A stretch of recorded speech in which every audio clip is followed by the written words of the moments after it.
Hey everyone, welcome to another episode. That's all funny live, just here chilling. Um, another day. I was I'm gonna have a guest. I sent him the link. Hopefully he shows up. Oh, there he goes. There's Johnny. All right. Let's see if he's okay. He's good. All right. So I'm gonna bring in my guest today, Johnny Meyer. Let me see here. Hey, You got what's it up? right. Yeah, I know. I have to consciously keep making a effort to not get it wrong. It's hard. You can do it. Yeah, I know. I don't know. I don't know what it is. I want to read it as Mayer, not Meyer. My whole life, people have either said Mayer or Myers.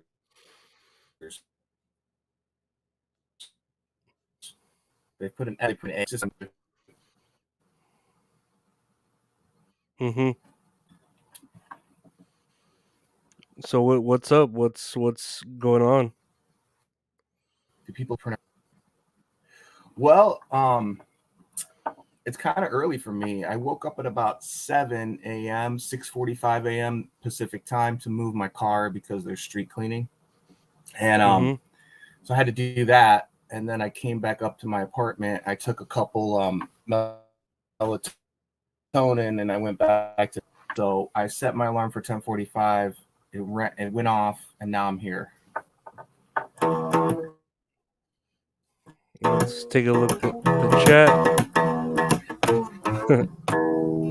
Ian Does Hawk, anybody know who I nice am? knowing you, Lorenzo. Peace out. I don't know. I hope, I got rid of one.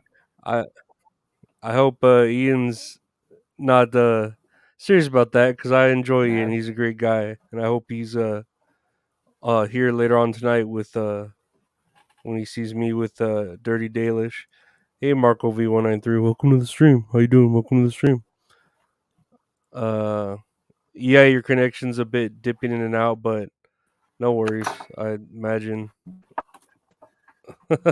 I'll get closer to the mic.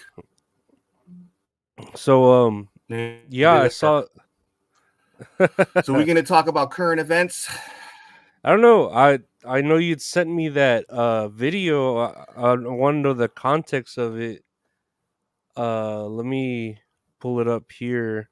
Okay, So so this prison play the video you said yeah you that one. filmed. Okay, let me give you the yeah. So let me.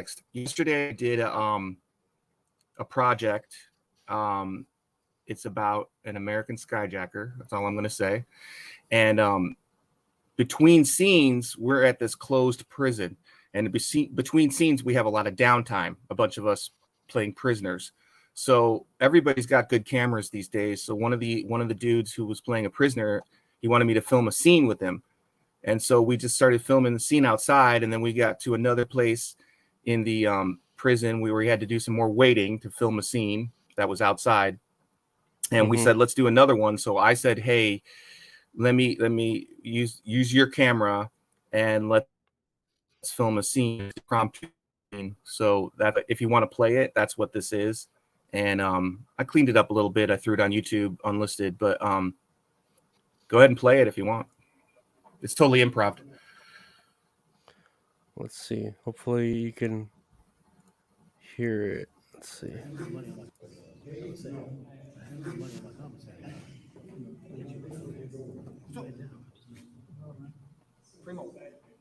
Oh, you have it? I got it, man. We got money and suck some dick for it. Suck his dick, man. No one said Okay, no, no, okay, fine. Yeah, that goes for me too. All right, well, give me. What do you mean it's out there? How much should Calm you down, pay me? tweaker. Jesus, bro. Get your promo, bro. It's already made.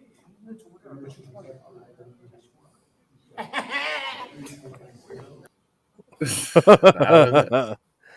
Do you know what primo is? I was mixing up primo with pruno. Pruno is Yeah, a jail Primo wine. is cousin. No. Primo, I saw on a news report a long time ago that Primo was like crack sprinkled in with weed. You sprinkle Oh, in crack into a joint. I didn't know that was A And I mixed drug. up Pruno with Primo. So I labeled it. Where's the Primo Pruno? I don't know why in our like Latin or Mexicans we say primo like cousin, like That means that's your cousin. I cousin think I've or heard your that too. friend. Yeah, Have you ever heard that Primo is like crack sprinkled in weed? I've never heard of that. I haven't personally. I was watching like a news segment a long time ago, and they're like showing this dude, and he's like mixing it, and he's like, "This is Primo, man, Primo." They call it Primo, crack sprinkled in weed. I feel like they're just making shit up, kind of like with the names of weed. Like they just give any random name to marijuana now. Like Right. my buddy just had some Charlie Sheen, and it was like, why the fuck did they name it Charlie Sheen? Like Yeah. A long time ago, they were naming it like Marilyn Monroe, James Dean, Charlie Sheen, all this shit. yeah. I think they run out of names. Yeah, no, I was like, I guess it's Purple funny. Urkel. Yeah, he actually had some of that too. He said it was pretty good. Did you ever see Yeah. that commercial that Urkel did for Purple Urkel? I remember he had Urkelo's cereal. No, he did a commercial. Man, I don't know if I could show it, but he did a commercial where him and Snoop Dogg. Let me see if I Uh-huh. could find it. Let me see. Oh, Urkel. Because it was only on like Tidal or something. Let me see. Let me get.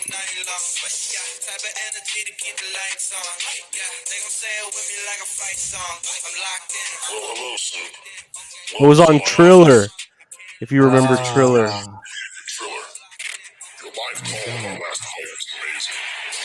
two things you can't play. You can't play boxing, and you can't play with this pimping. We're taking over this motherfucking fight game. And we want you on the team.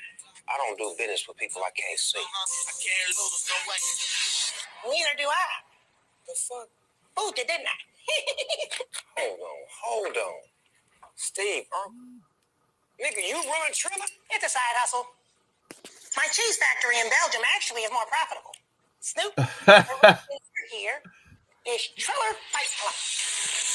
I am beta testing. Yeah, that was when they were gonna do. They're not even in the same room. You can tell. Live for 25%. I'm gonna beat all the that means cheese. I don't drink. The stronger my dog. You ever been? No. Where you going now?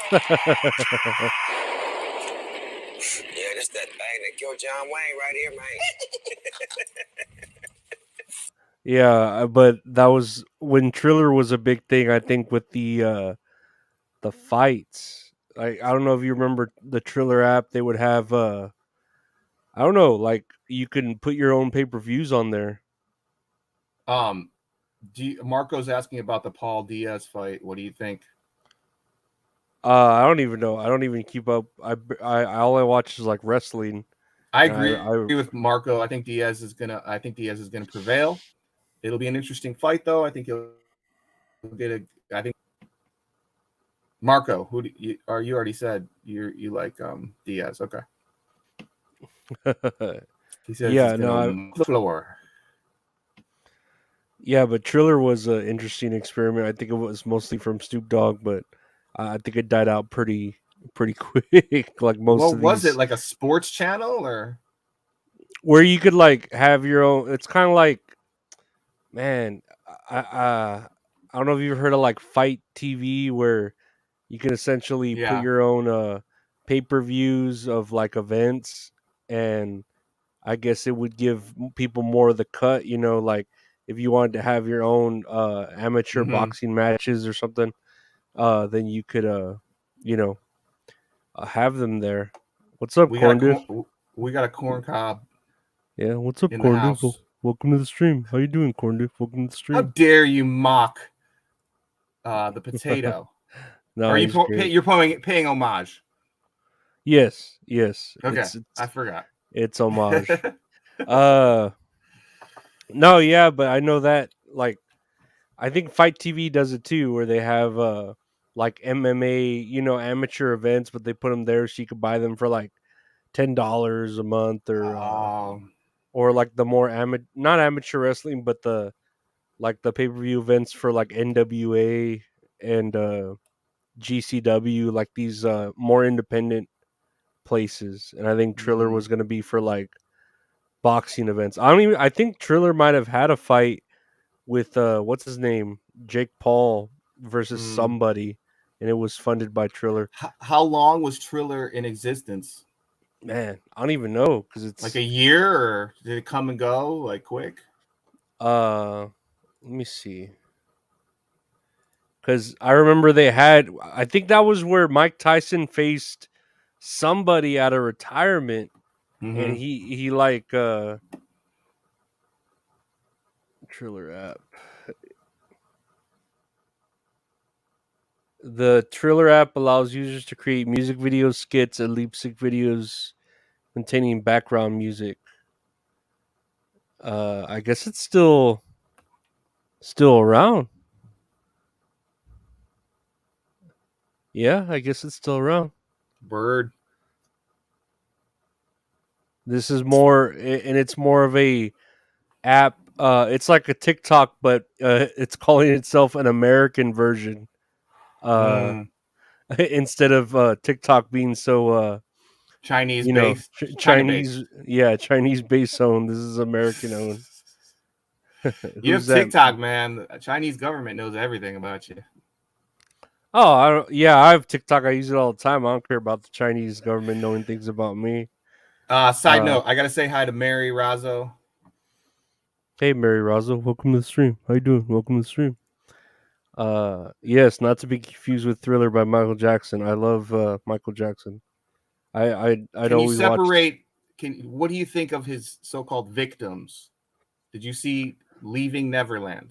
I don't think I saw it, but Do you I don't believe know. them? I don't know. I'm such a Michael Jackson fan that I like don't wanna believe it. But I'm the kind of person that's open to like, okay, I could believe it. You know what I mean?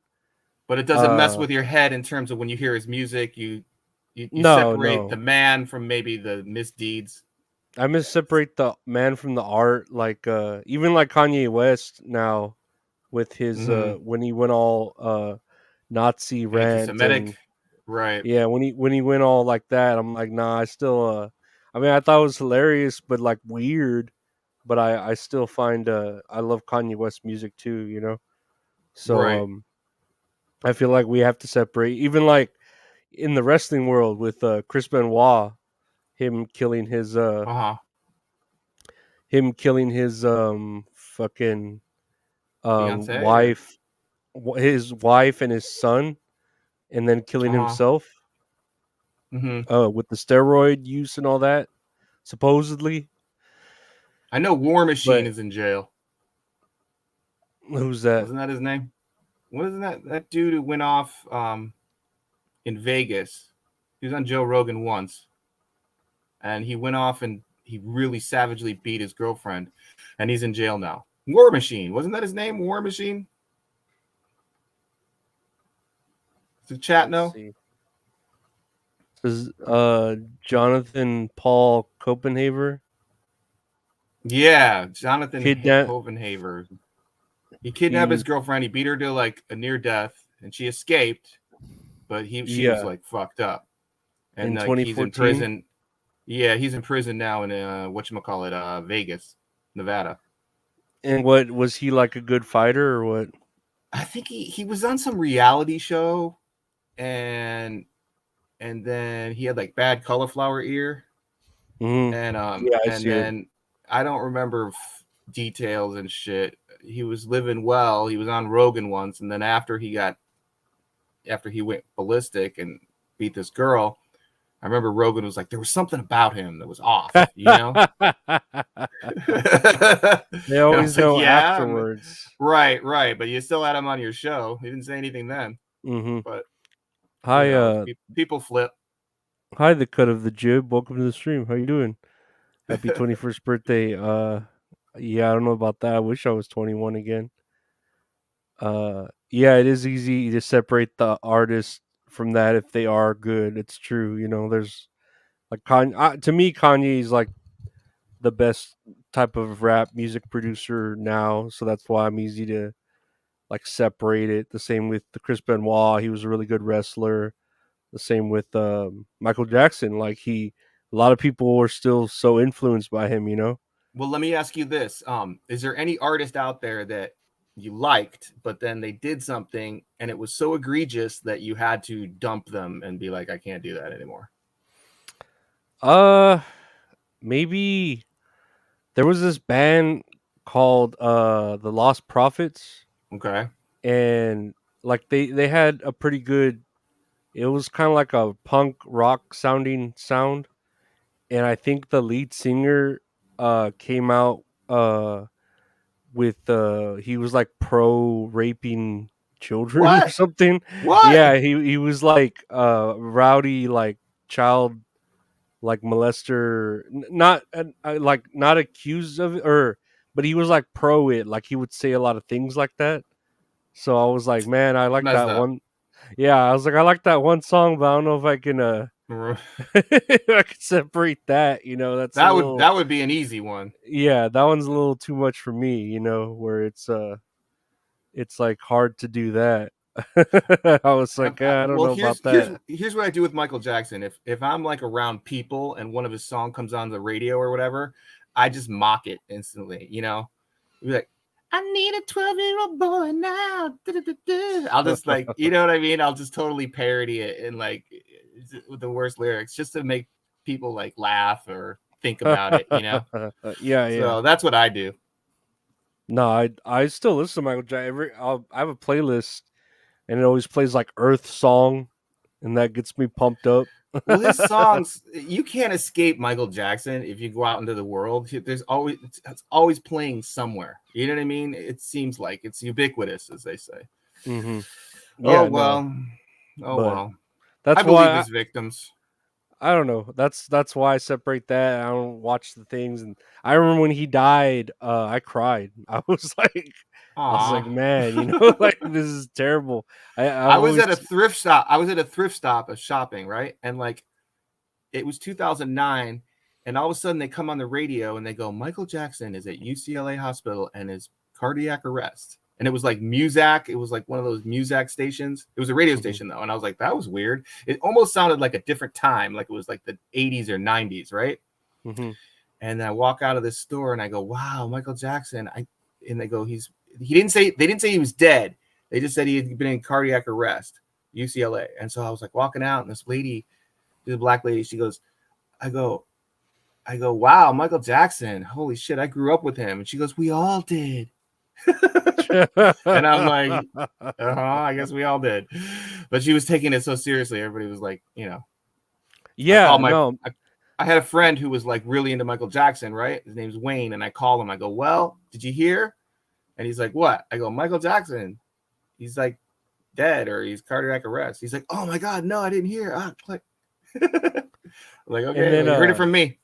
when I was talking to that Michael Ray Bauer, the Donkey Lips, he was saying that Michael Jackson's still alive, and he faked his death or something like that because They apparently, can't like, right. accept it.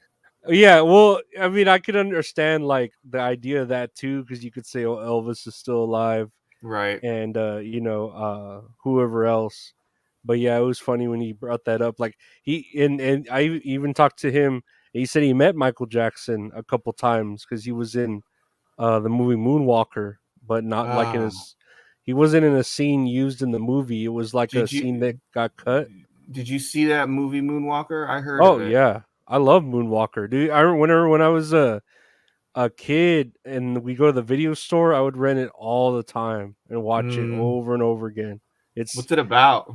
it's just like a collection of music videos, and they're like long form music videos. Like you start, I forget how it starts, but you have like a version. Have you seen the music video Bad? Yeah, unfortunately.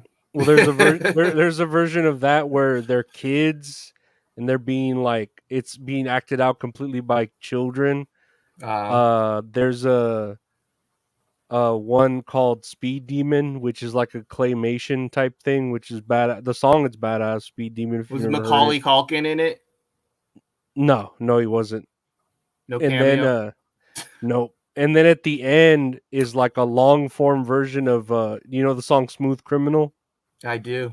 They have like a long version of it, like almost a film, fucking like 45 minutes long, of where Michael Jackson's like, I don't know, he's trying to save these orphans from Joe Pesci, and Joe What? Pesci's like this evil villain trying to distribute drugs. You know, Joe To Pesci was just offered a huge amount of money for that. And he's like, it's so "Fuck it." weird, but They it's probably just started out funny. $1 million, and by the end of it, he's like 5 million. I'll do it Hey, for but 5 they million. had I'm sure they had the money. But Hell yeah. at the end, the kids wish upon a star, and Michael Jackson turns into this like Transformers like robot, and he Uh-huh. like fights off all these soldiers that look like fucking SWAT Gestapo type people. I think after a year, they were able to pay off all his debts because when Michael Jackson was alive, he spent so much fucking money every day. Did you ever see that documentary where he'd be like, okay, I want that, I want that, I want that, I want that. He'd go to Yeah, I Vegas think I've seen that. shopping. Yeah. So like after a year he died, he wasn't spending any money, obviously. I mean, there was some upkeep for some of the properties, but they sold him off and they just collected publishing money. Meanwhile, he's dead. So like after a year, they paid off all his fucking debts, and now the estate makes money every month. Instead of, he was just spending more than he was making at that point. Imagine Even that. though he was making a shit ton of money. They live outside their fucking lifestyle, and they loan and they borrow and they. Marco V, one that ruined me is the drummer of Cake got busted for bad touching a girl. I like Cake. I didn't know the Did they drummer sing got that busted. song? Did they sing that song? We're going the distance. Dun, dun, dun, dun, dun, dun, dun, dun. They sung that, right? Okay. We're going for speed. It's all. And then It's like I spoken want a word almost. girl with a short skirt and a long jacket. Na na na na na na. Yeah. Na na na na na. Yeah. I didn't hear that. Hey Pulper, how you doing, Pulper? Welcome to the stream. So I got here. What else did you send me? A cover you did, right? John Mayer. Let me see. That's funny that you did John Mayer and you're Johnny Meyer. I know. I did 2 other songs. I did Nirvana Breed, but they pulled it, and I did Jason Derulo, I Want You to Want Me. But John Mayer has it so that like his music, like anybody can cover it. At least this song, because this was his first single, No Such Thing.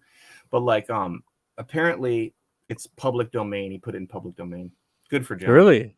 Wow. Yeah. Let me see. Play a little They bit pulled of the this. Nirvana cover I put on there.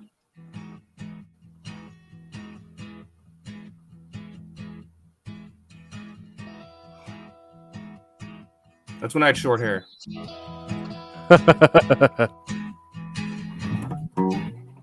Welcome to the real world, she said to me, condescendingly. Welcome to the burrito. You see that? Yeah, I know. It's ridiculous. You don't have to play this if you don't want it. Huh? Well, I never lived the dreams of the drama kings, all the drama queens. I like to think that that's to me. It's still hiding off my sleeve. All right, we'll kill it. You can kill it. You don't have to play it. You don't have to play the whole thing. I mean, it's not bad. I only I'll take it. As John Mayer go. Well, I'm very particular with my music. I don't know if you've noticed the songs. I get that notion.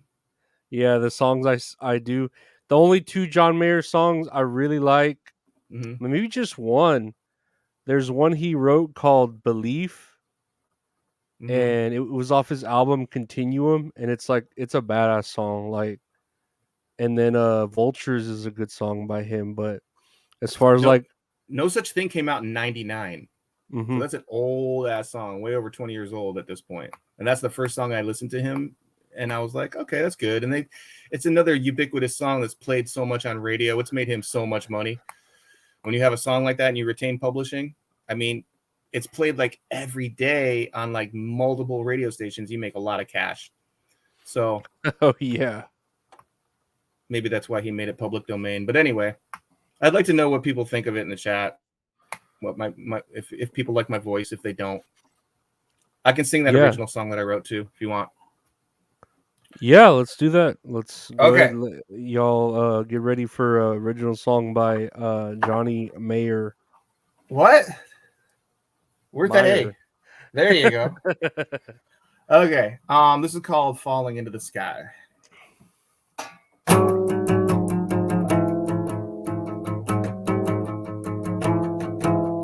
Falling into the sky. Me, oh my, oh my, oh my, I was so very high. Kurt Cobain on your radio. 1990 and a big show. You're gonna go. Nirvana on your radio. It was 1996 or somewhere though. I don't really know. I was falling into the sky. Me, oh my, oh my, oh my, I was so very high. Look at that, look at that, look at that sky. Look at that sky. I was falling into the sky. It was one big affair after the other, falling into the sky.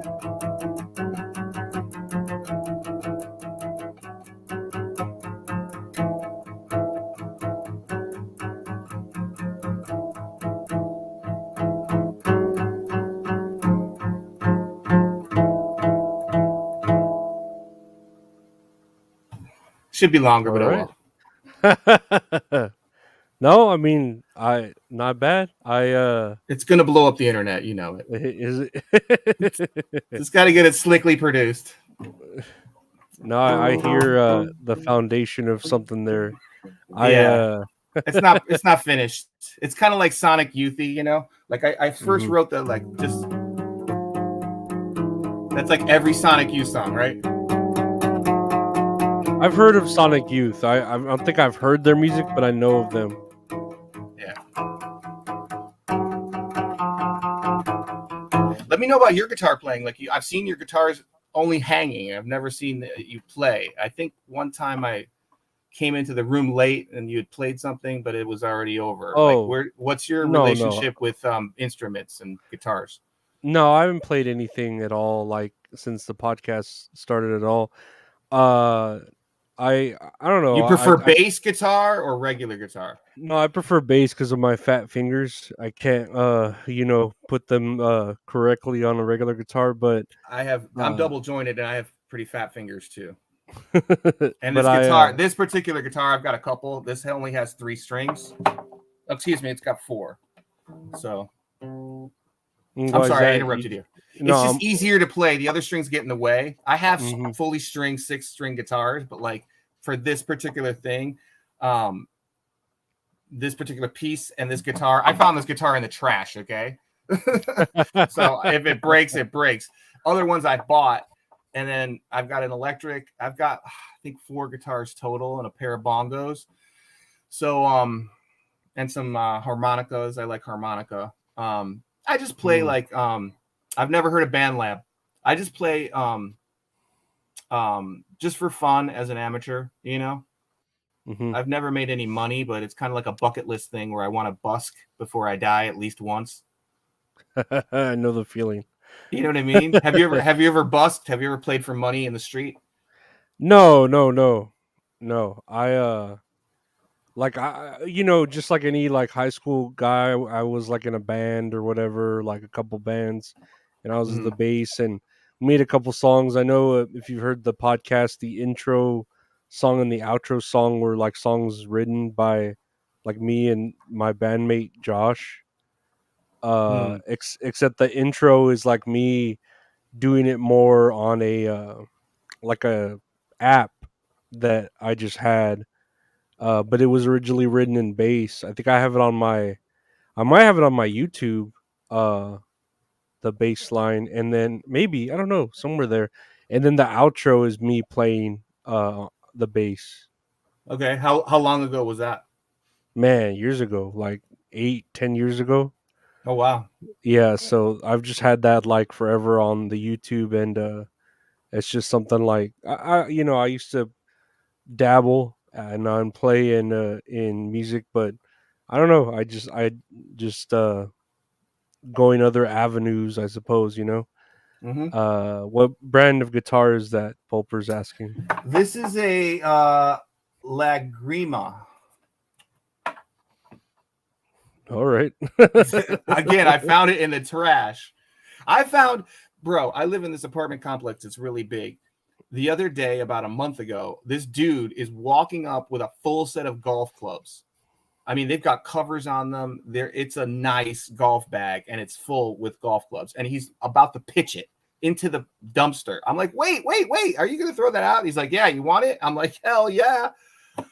So a complete set of golf clubs with covers and everything, free. Dang, yeah, you could sell that shit for a ton of money. I know. I was like, Yeah. I'm going to keep them, though, because sometimes with my acting, they'll be like, hey, we need golfers to play background. They're going to pay $200-$300. If you only have, you have to have your own clubs. You know what I mean? All the time it happens. Really? You would think they would have clubs to Well, they distribute want, to. that's the thing that costs them money. They want to hire you existing with clubs, if that makes sense. They want to hire people with their own clubs. They don't want to have to supply them because it's going to cost them money. You see? Mhm, And they save mhm. money by hiring people who already have the props that are needed. You're going to learn, Lorenzo. It's I'm just going to get you to do, I'm it's going to just get you to do strange a to me. show. It's just strange to me that like these like or I don't know how much budget they have, but you have like the $1 billion movies, the $1 million budgets, and they're Yeah. probably still scratching like where we could Well, save the money. I'm gonna compare production companies to like gasoline or maybe wine. Okay, you've got low grade, you've got mid grade, and you've got high grade. Okay, there's all different kinds, and so it just depends on your budget. Like I wrote a movie, and to get a movie made, you have to have like every dollar allocated. If people are gonna invest in your movie, then they need to like know where their money's going, how they're going to get it back, if they're going to make a percentage of the profit, if it's profitable. There's all different kinds of things that people need to know if before they invest. You know what I'm saying? Yeah, Because a yeah. movie is a risk, and it's a big risk, and it's kind of like a restaurant. Most don't make money. Most movies are made and they're shelved and they never get proper distribution, because to open a movie wide with a wide distribution, not just New York and LA, you need a lot of money, because even though they digitize it and they send it in digitally now, instead of like back in the day, you had to blow up everything to 35 millimeter and bring that 35 millimeter print to the movie houses and show it. And that blow up was like 50 grand. Okay. That's why, and there's like 1,100 theaters across the country. So 50,000 times 1,100. That's why it was so expensive back in the day to open a movie wide. They would, if it was like a limited release and just in like LA and New York, that was like $100,000, 50 grand for each print. But now it's different because they digitize it in. It still costs money, but it's lowered significantly. But if you're going to pipe in a digital movie to like 1,100 theaters across the country, it's still a lot of money. And, Oh so. yeah, yeah. No, I get it. If it weren't, everyone would be doing it. I mean, at least Right. distributing it everywhere. I mean, it's great though with YouTube and all the Oh yeah, other. Netflix. Yeah, there's a lot of different Yeah, avenues now where you can get yeah. it easily, like distributed somewhat easily on a Mhm. wide scale after you have your completed project. Because a lot of times people will start a movie and they'll run out of funding. They'll film like the first like 20 minutes and then they blew their wad. They don't have any money left and they don't get it completed. But once you get it completed, if it's not a piece of shit, that movie will be making you money from the day it's made till the day you die if you retain the publishing rights and the rights to it. You can sell those off and you can, be done with it, but you're never going to make money then from now on. Like if HBO shows it, you're not going to get a royalty. Your production company's not going to get a royalty. Okay. You still have to pay the actors. You still have to pay the actors, but whoever owns it now is making the money. Because there's something called residuals. So like, let's say you do a movie and you got paid $50,000 for the movie and you did it 5 years ago. Every time that runs on a public cable or a public channel or a private like cable channel, you get paid a residual. If it's union, if it's non-union, you don't. Yeah, I know. Donkey Lips, Michael Ray Bauer. He was on that Nickelodeon show, Salute Your Shorts. It was, I don't know if you've ever heard of it. It's part of my childhood. That it's just an old Nickelodeon show. Ran for 2 seasons, and he still gets residuals for it. Being, I don't know, 20 years later, 30 years later, he's getting like, I think he said like $600 a month or something. Like, you want me to tell you a story about a commercial I did in the 90s for Taco Bell? You might even remember it. It's a guy. Okay. So I go in and they need like slam dancers, and I don't know anything about the commercial, but we're in this giant pink stomach. This guy is like, well, I'm getting ahead of myself. Okay, so we do the commercial and we're in a giant pink stomach. It's like a spaceship. You have to get into it, and then we're all slam dancing and we're inside his stomach, so to speak. Okay, the guy eats the burrito and we're all lying down in ecstasy after he eats the burrito. Okay, it's online somewhere, but like, forget it. It would be too hard to find.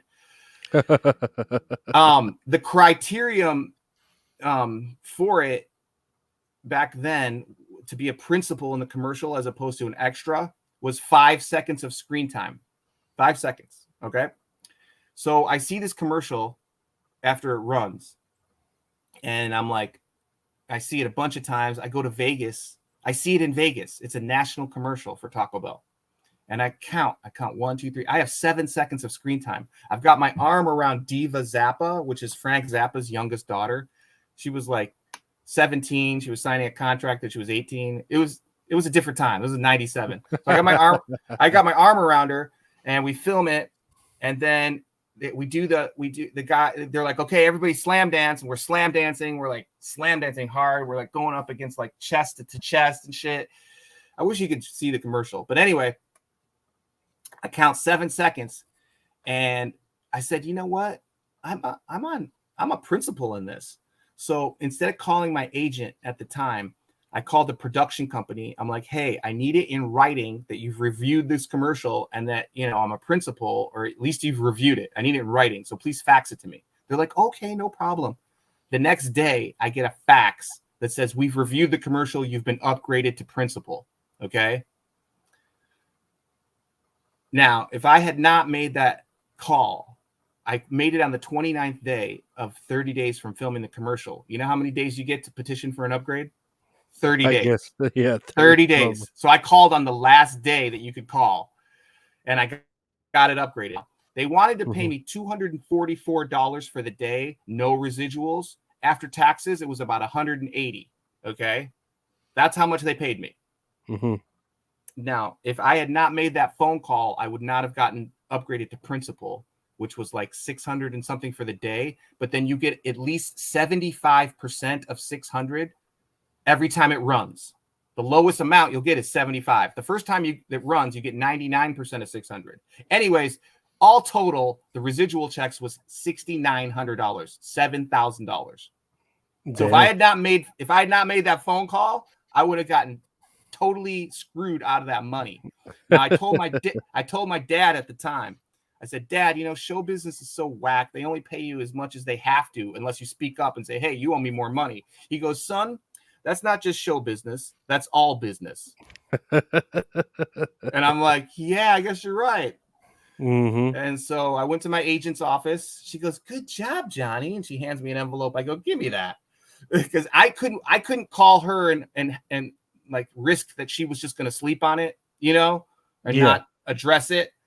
But everybody else who was a principal in that commercial, I'm still friends with them today.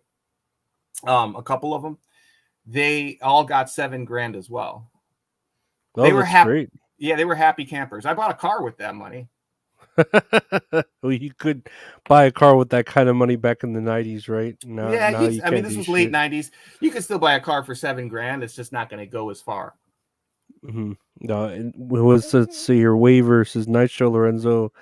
Johnny sounds great. I saw Nirvana with Thank you, Sonic Youth Waiver. in 1990 Germany. Wild show. Nirvana was fire. You sound great. Thank you very much, Waiver. Marco V Dabble. Yes, I did that on purpose. Pulper Johnny, have you ever messed around with any other instruments besides guitar or bass? Harmonica. Play a little harmonica. Harmonica. Yeah, that's very bluesy, right? I always think of like the Roseanne theme when I think of a harmonica. Marco V 193. I found a guitar in the dumpster once, cleaned it, fixed it, sold it at a music store for $200. Hell yeah. People throw out stuff all the time. Lorenzo, have you ever found something in the garbage that was valuable that you later sold or still have? I can't really think because my dad does that more. Like my dad's very like he'll go around looking for like another man's treasure or whatever, you know. You want But to find? I'm going to show you a painting I found in the dumpster in Westwood when I first moved to California. It's called The Bird Watcher. I just happen to have it right here. See the Bird Watcher? Yeah, what is that? It's A cat? Yeah, it's Theo Cole is the name of the artist. Theo Cole. But isn't that dope? Hold on. No, it's nice. Yeah, I don't know why someone would throw it out. You know what I mean? Like, yeah, I found this in like the mid '90s in Westwood, California, which is where UCLA is, because that's where I first moved out to California from Michigan. I was in a fraternity called the Tau Kappa Epsilon Teak at Michigan State University, and then they had a chapter out here. It's no longer there, but a big house, right? And Reagan was a teak, so he had a picture of Reagan with a football with a bunch of teaks from like the late '80s that were there. This was like '92. September of '92. I think I lived in the teak house at UCLA for like 5 days, and then I found a place right up the street that was $500 a month, utilities included. I couldn't believe it, and it was the bottom floor. It was on the ground floor. It was like a converted garage, and now it's a parking spot, half a parking spot, and like I don't think they use it now. It wasn't permitted. It was a different time. I've had so many different places though. I swear. I gotta ask you a question about a song. Okay, you know this song right here.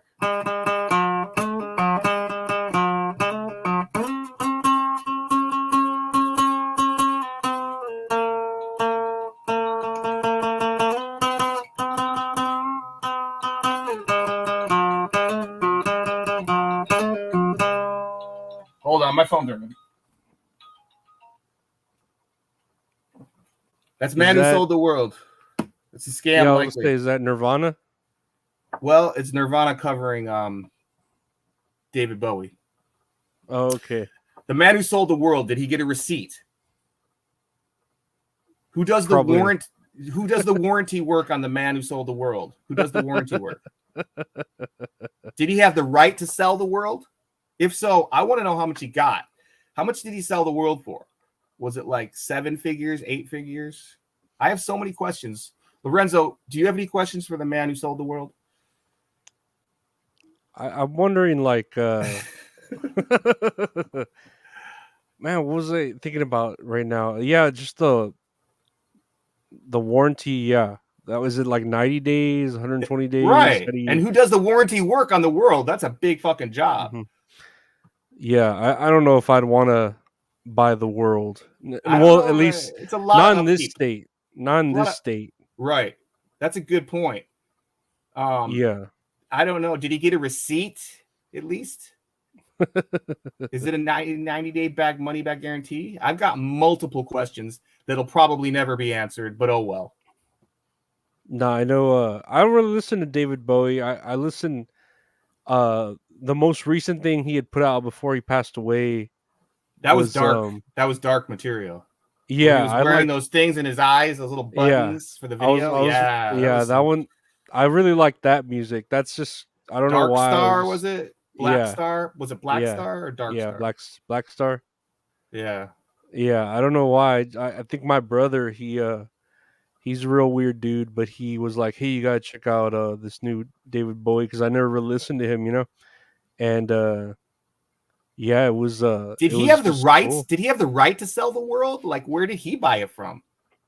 I feel Did he? like it's the same as like those people who sell stars, like you could buy a star for a person, and it's like you don't really have the right to sell that or star. plots on the moon? Yeah, like or like a small section in Ireland that you own, Mm-hmm. like a foot, so you're a sir or a ma'am, like you're officially like I don't know, like a knight. I don't know in Ireland. I Okay.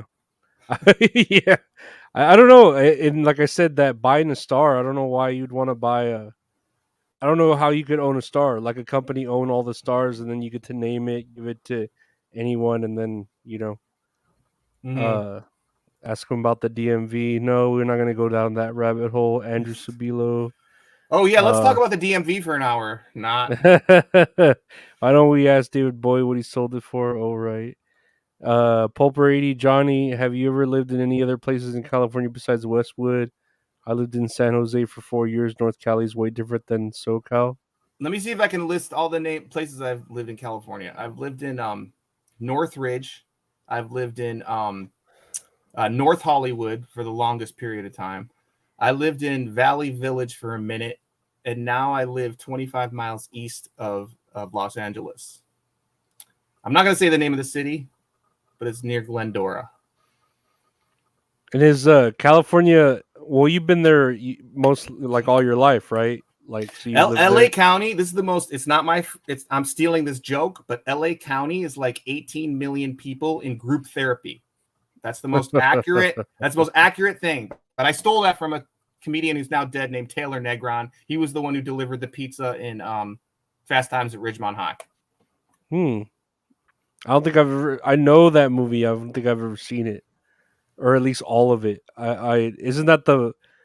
There's that part in it. Is it where is it Sean Penn like throws Yeah. coffee? Yeah, in the robber's face or something like a mugger's face. Oh, I forgot about that. Was Is that that was that Judge Reinhold who does that? Maybe it is. Maybe it is Spicoli. I haven't seen that movie in so long, yeah? but I I know just the know that guy. one scene. Yeah. I'm not sure. I No, don't know. I don't know it Marco. I don't know Perry Cavarlo. When's the last time you saw Fast Times at Ridgemont High, Lorenzo? dude, I don't even think I've ever seen the whole thing. I'm pretty sure I've just seen clips and pieces of it, never the whole thing. Yeah, Perry Caravello is kind of like this. I guess he's a comedian. I don't know. Like I watched a movie about him, where his friends were basically like mocking him, and he was trying to be a serious actor. I think I've heard that name, but I'm not familiar with who he is. I might be once I see him, but I don't know. I There's a mean, lot of people out here. he's kind of entertaining, but I don't know. I get like his shtick, but it's not really what I'm like into. I guess as far as like humor, but he's You're into John Mayer and Johnny Meyer, right? I'm into messing up people's names because my last name is always butchered too by everyone. There's a phenomenon where it's kind of related, where people will you'll have a quote, somebody will say something in chat, you'll bring it up, and then the person reading it will get it wrong. They'll like either omit words or they won't read it verbatim. Does that make Hmm. sense?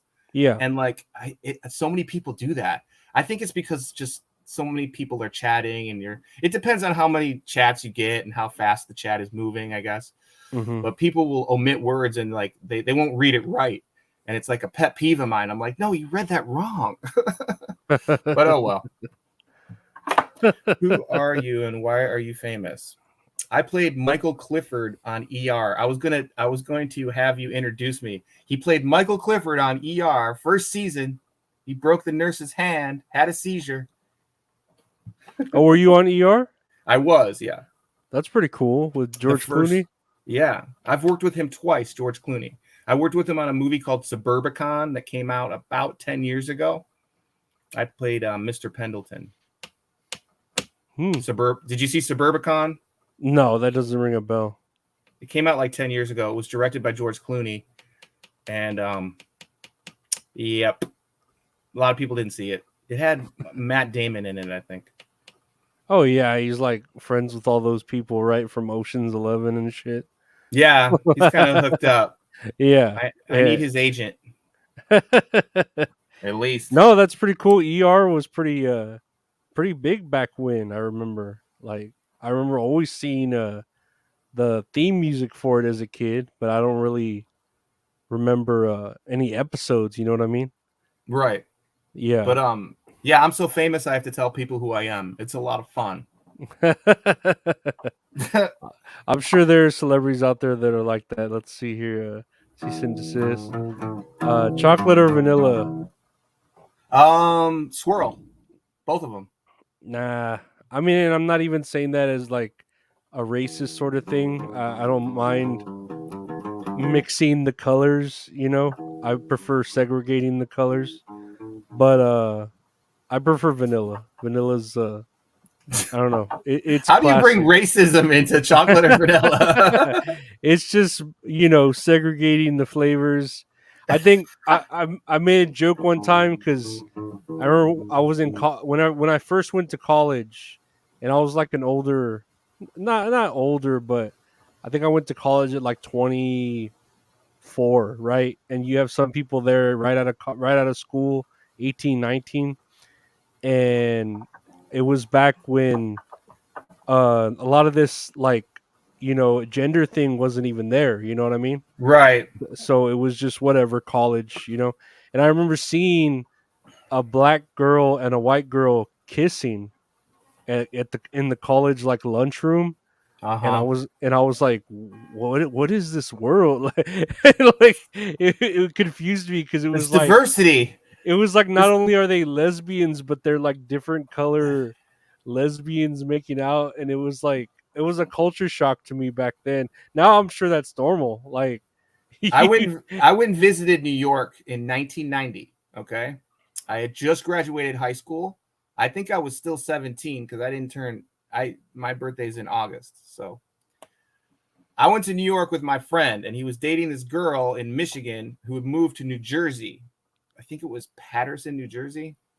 Anyway, so we decided to go visit his girlfriend in New Jersey. My friend's name was Jim. So we went out over there. We stayed at her house. We decided to go to New York City for the day because we don't want to stay in New Jersey. You know, we want to hit the city we've never been. So we go to New York City, and we're walking around.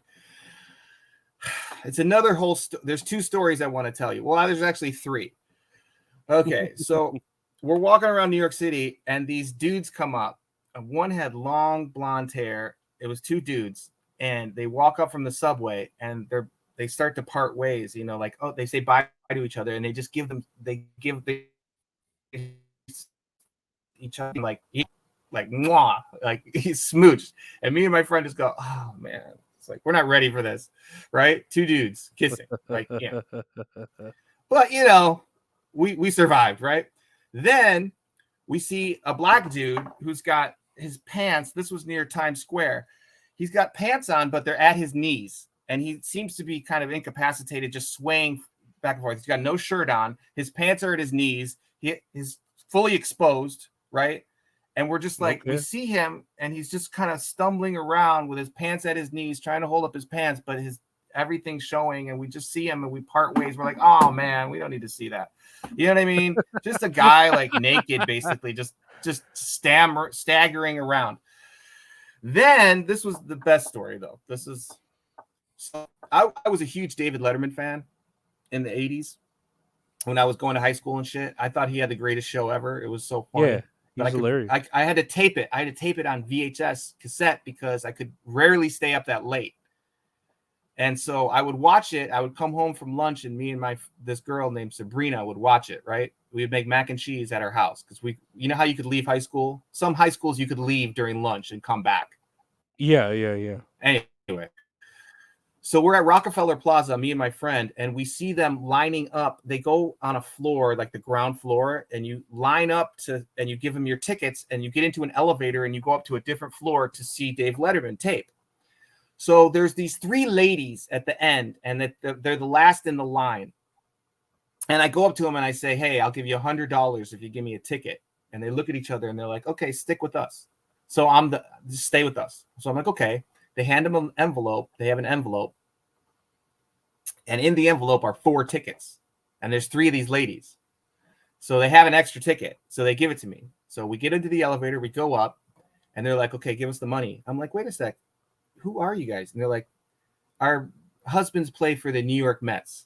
I'm like, okay. And they're like, yeah, we need babysitter money. Give us at least 50. Give us $50. So I give them $50 instead of 100. I talked them down. I give them $50 and I get in.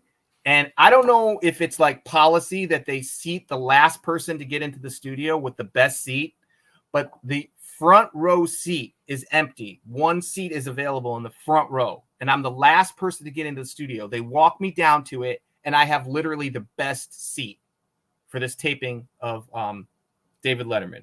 And I know you're going to ask me, who were the guests? It was Mike Myers.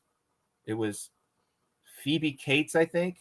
And the musical guest was Peter Wolf from Jay Giles. So if you look up that episode, I was in the audience. Anyways, Dave Letterman came up. I didn't have anything to give to him except for a piece of gum. I gave him a piece of gum. I was like the last person that he said anything. He thanked me. He went over. He did his show. I was like fucking 10 feet away from it. I couldn't believe that I was there. I got out. My friend Jim is like, dude, how did you get that? I'm like, because I'm Johnny Meyer, you know? Like I have the fucking je ne sais quoi. I was just in the right place at the right time, but that's a true story. I told everybody I was going to see David Letterman too. I told everybody at my high school, I'm like, I'm going to see Letterman. I have tickets. I bullshitted, right? And then when I got there, I was able to finagle a ticket. It's just a day in the life of me. But that was like June of 90, man. You probably weren't even born. No, I was born. I was 3 years old. You manifested it. I did, man. I did. Pulper 80 on ER was Anthony Edwards as much as a dick on set that people say he is. I did not, as far as I know, I don't think he was in my scene. If he was, I didn't interact with him except on camera, if that makes sense. I do remember Warner Brothers, they have like a little half court for basketball, and it was right near the set. I worked at Warner Brothers years later. I worked at Warner Brothers for like 6 months in 2015 and a couple of months into 2016. And the people from Shameless came through. You know the TV show Shameless? Yeah. The American. I've never seen it, but I hear it's good. Okay. I've seen little clips of it, but anyway, I was on when you start at Warner Brothers, they make you take the tour. So the people who were working the crew on Shameless came through. What I was doing okay, let me back up. So they blew up a studio for an episode of Pretty Little Liars. They had to blow it up, something within the plot line. They blew it up. And when they rebuilt it, they rebuilt the studio to be like a tourist trap. So they had like the Harry Potter car, and they had like the studio or the cafe from Friends. It was there, and like the Friends set. And this is a thing that you walked around like a horseshoe. And then at the end of the horseshoe, there was something called a green screen experience where you could ride Harry Potter's broomstick. You can get in the Batmobile, which is like, it's not a mobile. It's like a motorcycle, but like with huge tires. Or you could do the spacesuit from the movie Gravity. You can make a 90-minute short. All right. Now you can buy it. You can watch it, but you're not obligated to buy it, and the experience is free. But if you want to buy it, they give you this little USB, it's like that long, and it contains your little movie that you made. And my job was the director, okay? And if you were doing the Harry Potter thing, you got a robe put on you. And I did this for about 6 months. Now, one time the Shameless crew came through, and I was like, oh, you guys work on Shameless? Or I don't know how I found out, but we found out, right? Because they were employees. because they had like an employee badge. And when you first start working there, they want you to take the tour so you're familiar with the lot, the Warner Brothers lot. Okay. Mm-hmm. Mm-hmm. And so they make everybody who starts working there take the tour. So I said to them, like, hey, maybe I'll stop by sometime, you know. So about 6 months into working there, I was pretty much done with like directing the same short over and over and over every day, all day. Because they're only closed Christmas Day, Warner Brothers. They take people on that tour for about $65 a pop every day, all day on the tram, different people. And there's like, there'll be like an Arabic couple, right? And the woman will be in a full burqa, full body burqa. And the guy will be like in shorts, all like dressed as vacation. And she looks like she's like one of the Pac-Man, the blue meanies in Pac-Man, except she's dressed in black. That's what they look like. And they got a little slit right here and they're going like this. And it's so sad. That is so sad. But what are you going to do? It's not our culture, right? Yep. So you got every kind of person coming through there from everywhere. Anyways, the Shameless crew came through, and one day I'm walking to the commissary. They have a commissary, and then they have, which is expensive, and then they have a like a cafe, which is more affordable, right? On the Warner Brothers lot. They even have a Jamba Juice, a little tiny one, on the Warner Brothers lot. Yeah, it's a really fun lot to work on. But for me, it got kind of boring after 6 months. So I stopped by the Shameless set, and it's, when I say the set, it's a sound stage, and there's a big like sign on it that says, I can't believe I'm telling you this story, but I'm telling you. There's a big sign on every sound stage that says do not enter. You know, if the light is on, do not enter, you know, private, blah blah blah. But I know these people, right? They came through. They filmed Harry Potter's thing. So I'm going to go say hi, and I'm going to get some food because I know that these sets have like really good food, right? So I go in there, I start hooking up a plate, and this lady comes over. She goes, "Oh, are you with us? Are you with us?" I'm like, "Oh, no, I'm just getting some food." And she's like, "Oh, okay." And she takes off, and I go, "Okay, I'm in trouble." You know what I mean? I got to get rid of this food. So I dump the food, I leave, and I get outside the building of the soundstage, and all of a sudden, a guy with a clipboard comes up, a guy with, you know, an earpiece and shit. And he's like, "Who are you?" And I'm like, "Oh, I work over at Stage 42. I was just going to come in." He goes, "You see that sign right there?" And I'm like, "Oh, shit." He's like, "What is your name?" He's looking at my name, and he's got my name tag. He's like, okay. All right. And I'm like, maybe I'm not in trouble. I went back, you know, about a week later.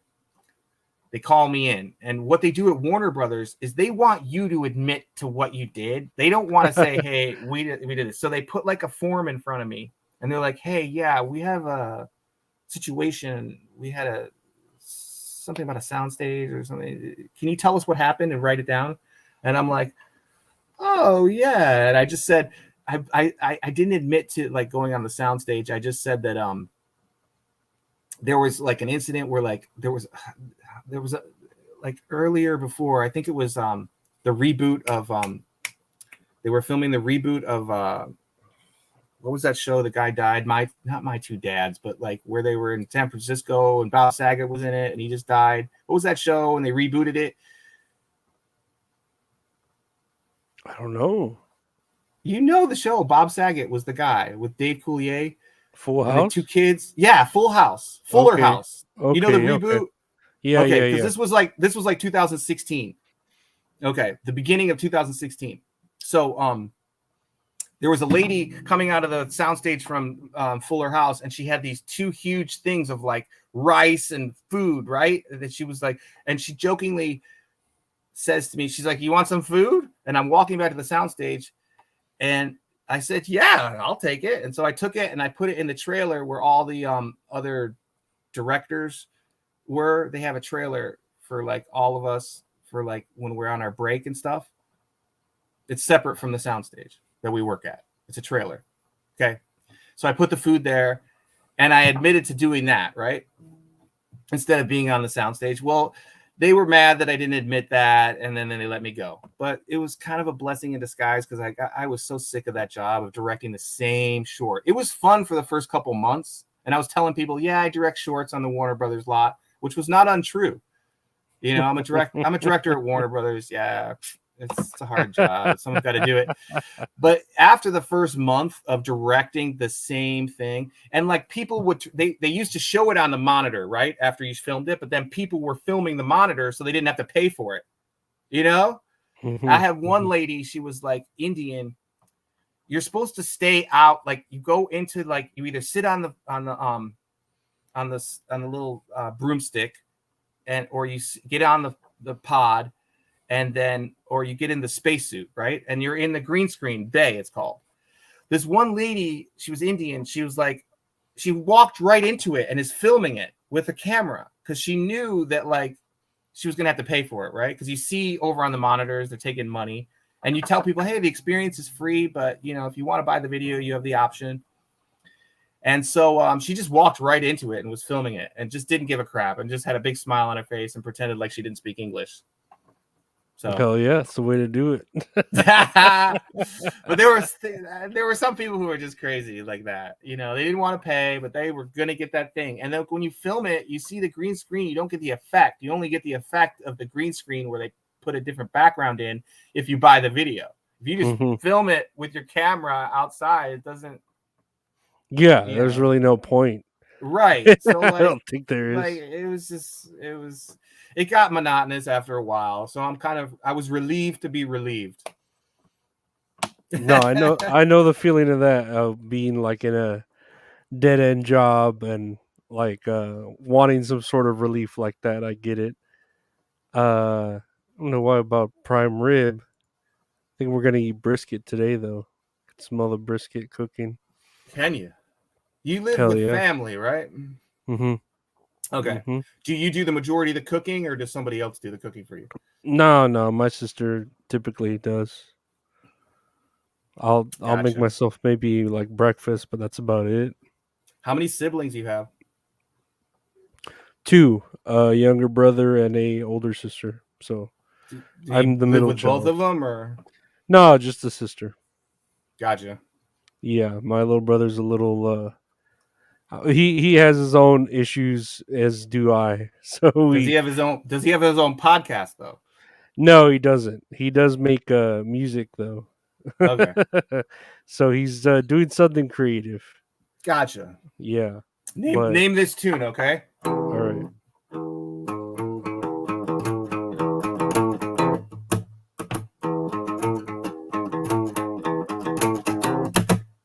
When I'm a walking, I strut my stuff, and I'm so strung out.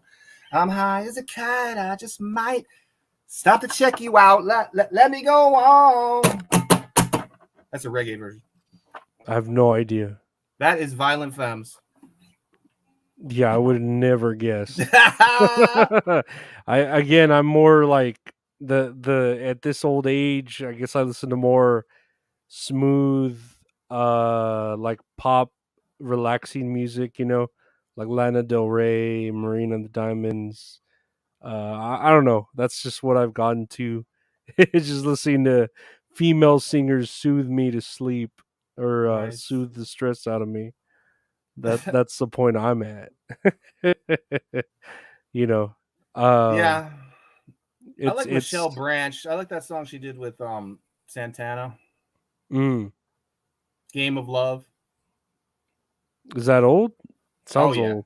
Yeah, Yeah, I it's was from like like oh Carlos 03. Santana. Yeah, he was doing a lot of things a while back with everyone else. Mm-hmm. No, I think we're good for the day, Johnny. It was nice having you on. Thank you. Yeah, we've Uh, done an hour so far. Let me yeah, ask you, when is the last time you played one of those instruments that is hanging up in back of you? do forever. I haven't. Dude, I think you should do a musical show and just show us your skills, because they can only hang there so long before they need to be played. Yeah, This is just my opinion. yeah. No, I'll eventually, record something new or do something like that. I've just been, I'll say the excuse of like, oh, I need to get an amp or whatever, but that's just what's it called? An excuse, like I can, but we'll get there. That'll be something. You looked up my IMDb. Oh, and you saw that I was in terrible movies. Thank you so much for the compliment. I appreciate it. I got paid for every one. Johnny is awesome. Mary Razzo's awesome. And Marco V, glad to have you on, Johnny. I'd love Lorenzo do music show.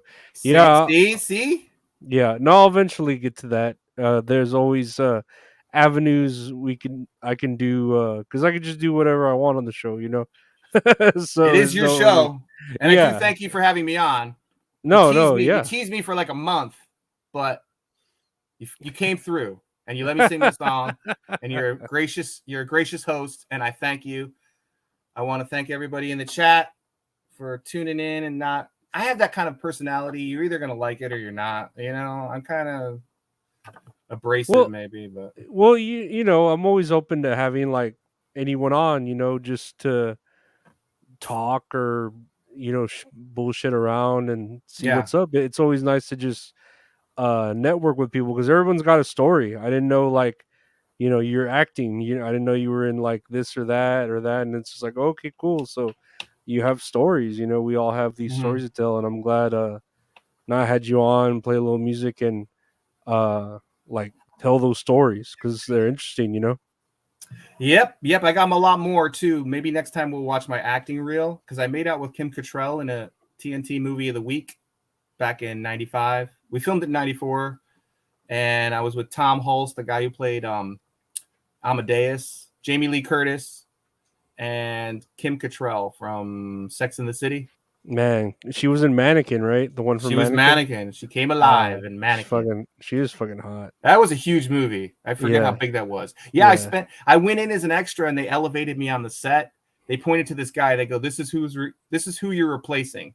And they pointed to a guy named Austin Little.